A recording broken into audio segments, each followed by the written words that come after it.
Hello everybody and welcome back to another new video on the channel. Today we are talking about the newest episode of Boruto, and going into it, I wasn't sure what the episode was gonna do.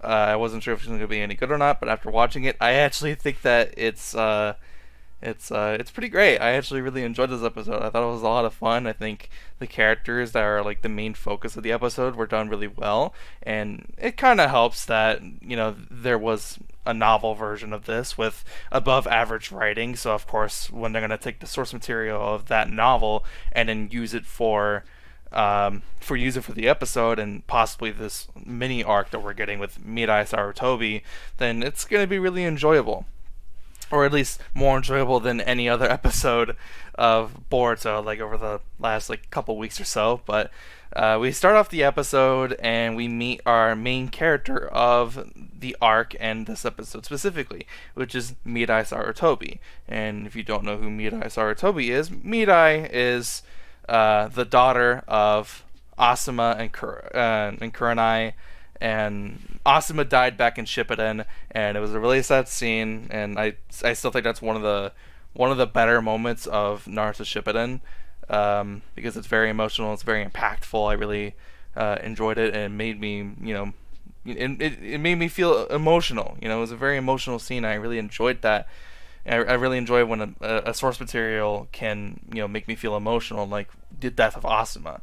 And Mirai, and just this episode by itself, was very, very, very enjoyable.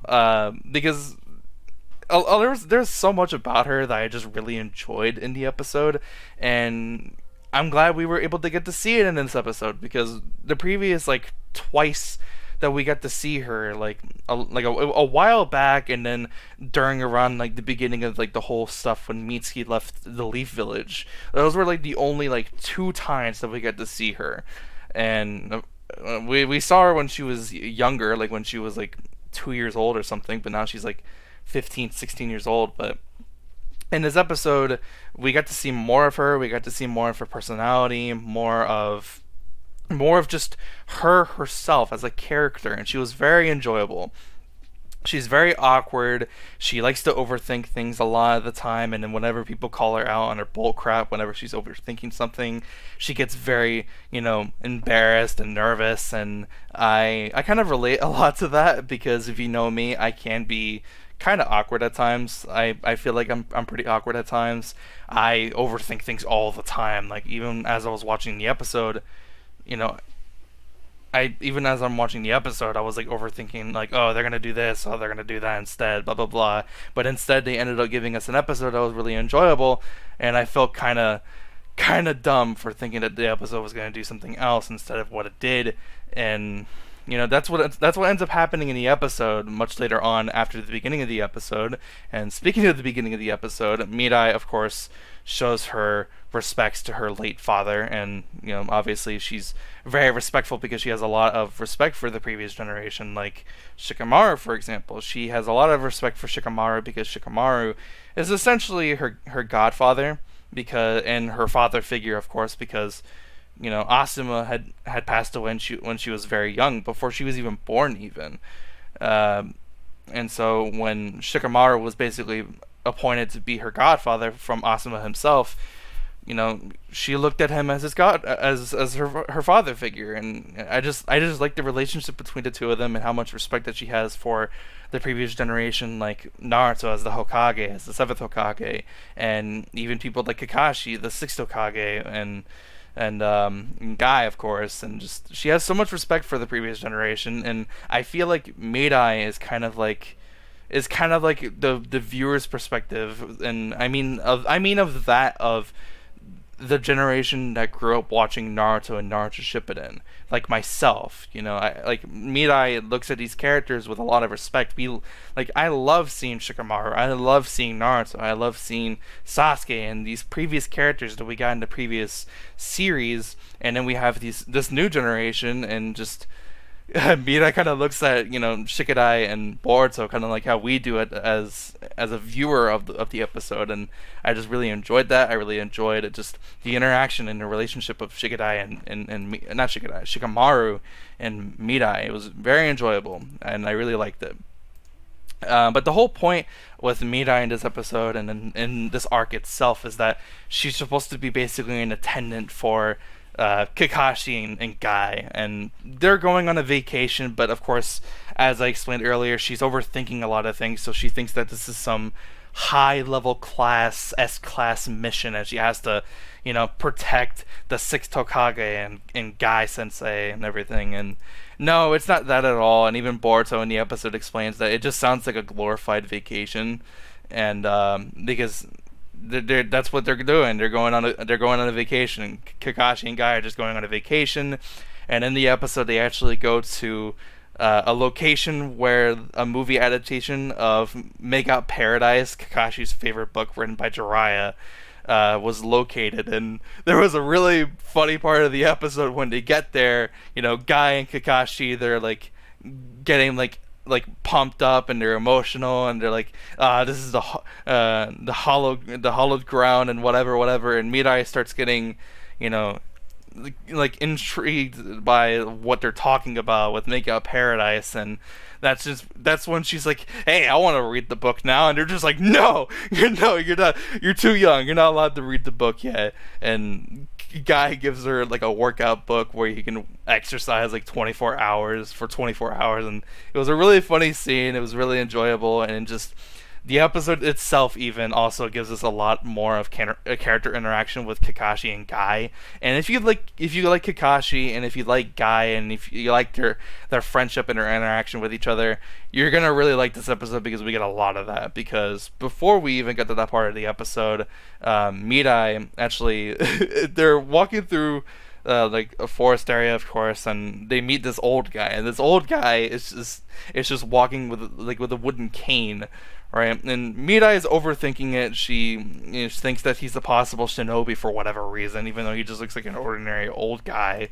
And then she's like, nah, I gotta do whatever to protect, the Lord Six, whatever, right? And of course, like, he just walks past them, and they call her out on her bullshit, and she gets embarrassed. And it was really funny. It was really enjoyable. Her face gets all red, her ears, get burning red, and it's funny. It's funny. I really enjoyed it. And it reminds me a lot of how I would look like whenever I get called out on my bullshit. And it was really funny. I really enjoyed it. But later on, of course, Mirai eventually figures out that, like, oh yeah, they're going on vacation. This is all it is. They're going on vacation. And actually, before I continue on that, there was actually another part of the episode a little bit before that where there are these pickpocket thieves, and we actually get to see a little bit of what Mirai is capable of. And she's capable of doing some genjutsu, some pretty decent genjutsu from what it looks like, but you don't really know because these are petty thieves. But this is more so to be kind of a lesson from Kakashi to Mirai, because the entire time she's like super head on, super serious, overthinking everything. But then Kakashi kind of trolls her by showing her that the wallet that the thief had stolen is actually just a spare wallet, like in case of whatever, like a thief tries to steal it. Because of course they already know, like, someone's gonna try to steal it. They already know that there's gonna be thieves trying to steal whatever, and they were already prepared for that. They're already prepared for petty thieves. They already have everything prepared in case something happens. And it's supposed to be a lesson for Mirai to show that you shouldn't be overthinking things, and you should just relax and learn to loosen up whenever you're not on a mission. Because the entire time she thinks that it's this S-class level mission and that she has to protect, the sixth Tokage, but that's not it at all. That's not it at all. She's just an attendant with them. They're going on vacation. They're just trying to enjoy themselves and relax. And the entire time she's so headstrong and everything, and just that was supposed to be a lesson for her. And then there was also a really enjoyable part of the episode at the end of the episode, rather, where Mirai and Kakashi start talking to each other, and Mirai herself even acknowledges that the new generation can never be nearly as strong as the previous generation, like with Kakashi, Naruto, Sasuke, all of them, right? Because they grew up in an era where there was all-out war, constant wars all the time. Everyone was fighting, no one was at peace, no one wanted to work together. And then there was the war arc, and that's when they all banded together, and peace had finally come among the shinobi, world, and now they're at peace. But because they're at peace, whenever a shinobi is given a mission, like Mirai, she's on B rank missions, but they're not really that difficult because the previous generation's really strong, and even Boruto, earlier on in the episode, acknowledges that, yeah, Boruto's really strong. Like, as much as I don't want to admit it, Boruto is really strong, and he's so tired of being given these low rank missions and just completing them super easily. And Mirai acknowledges that that's just the case with the new generation. With the world being at peace, the new generation will never be nearly as strong. But I also really enjoyed the whole thing where Kakashi and Mirai start talking about if she's at all like her dad. And of course Kakashi knew Asuma back when he was alive, when he was a kid, and of course when they were adults, and he kept telling her, like, yeah, she's exactly like him in a lot of different ways when he was younger and even as he was an adult.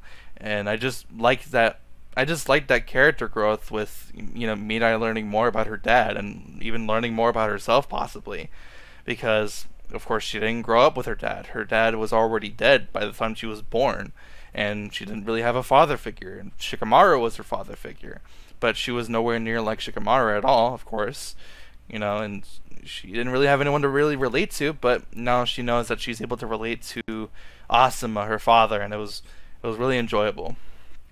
At the end of the episode, of course, we get a sign of where we're going to be heading towards next, and that's the land of steam. And at the land of steam, that is where Hidan was originally from. And if you don't know Hidan was a member of the Akatsuki, and Hidan was also the guy who was Asuma's killer. And of course she's very resentful. You can obviously tell from her voice and her and what she's saying. She's very resentful of this area, probably because that was where her father's killer was from, and she's just very resentful. And it's going to be interesting to see her interaction in this area, to say the least, in my opinion. So yeah, that's pretty much the entirety of the episode. I thought it was really enjoyable with the character interaction. It's so refreshing seeing a new character get their development, such as Mirai. And of course the whole interaction with the friendship of Guy and Kakashi was super enjoyable as well. I really enjoyed that. That was a lot of fun.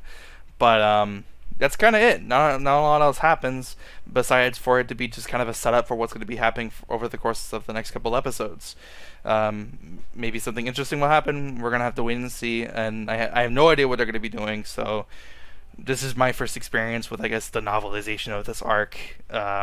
I'm just very interested with what we're going to have next. This episode was really enjoyable, and I highly recommend that if you just want to go and see Kakashi and Guy interact with each other, then watch that and enjoy it. But I think the episode itself was also just overall really enjoyable. I thought it was a lot of fun. Anyways, but that's the end of the episode, so that means that's the end of the video. If you did enjoy it for whatever reason, be sure to leave a like, and if you are new, subscribe for more videos just like this. I'm going to try to get my other review out later today or maybe tomorrow, and I still have to record for my Mortal Kombat 11 video that I wanted to get out kind of next week, actually, now that I think about it, but I couldn't do it because of reasons that I'll probably explain in the video. But whatever, that's the end of the video. If you did enjoy it, leave a like. If you are new, subscribe. I'll see you guys in the next one. Have a wonderful day. I'm out. Peace.